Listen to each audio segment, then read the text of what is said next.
پہاڑی زبان میں اپڈیٹ سنیے۔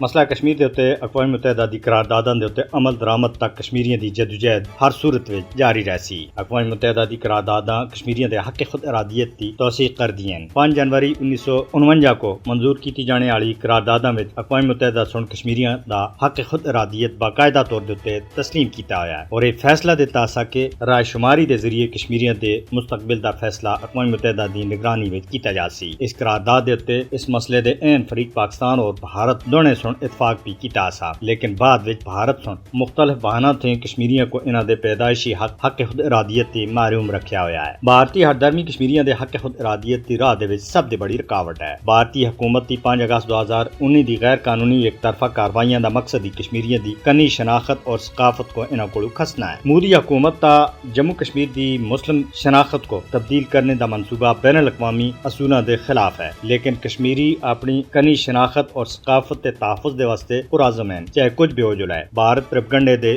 ذریعے اور جبر دے ذریعے جموں کشمیر دی متنازعہ حیثیت کو کسی بھی صورت وچ تبدیل نہیں کر سکتا اور نہ ہی 5 اگست 2019 دے غیر قانونی اقدامات تھے کشمیریاں دی حق خود ارادیت کی آواز کو چپ کرا سکتا ہے۔ بین الاقوامی برادری کو 5 اگست 2019 دے اپنے غیر آئینی فیصلے کو واپس لینے دے اُتے بھارت کو دباؤ سکنا چاہیے۔ تنازع کشمیر دا اقوام متحدہ دی متعلقہ قرارداداں دے مطابق حل کیتا جانا ضروری ہے۔ جنوبی ایشیا وچ امن و استحکام اقوام متحدہ دی قرارداداں دے مطابق کشمیر دے تصفیے دے جڑیا ہوا ہے۔ یہ حقیقت پوری دنیا دے سامنے ازر من الشمس ہے کہ اگر مسئلہ کشمیر حل نہ کیتا گیا تو یہ 2 ایٹمی طاقتاں دے بچکار کسی بھی بڑی جنگ دا پیش خیمہ بن سکتا ہے، جس کی وجہ تے نہ صرف بر صغیر بلکہ عالمی سطح تے اتے بھی بڑے پیمانے دے اتے نقصان ہو سکتا ہے۔ لہذا اقوام متحدہ اپنی ذمہ داریاں کو پورے کردے ہوئے کشمیریوں کو حق خود ارادیت دوڑنے دے واسطے اپنا کردار ادا کرے۔ جموں کشمیر دے اتے اقوام متحدہ دی قرارداداں دے اتے عمل درآمد دے واسطے بھارت دے اتے دباؤ پایا جانا چاہیے۔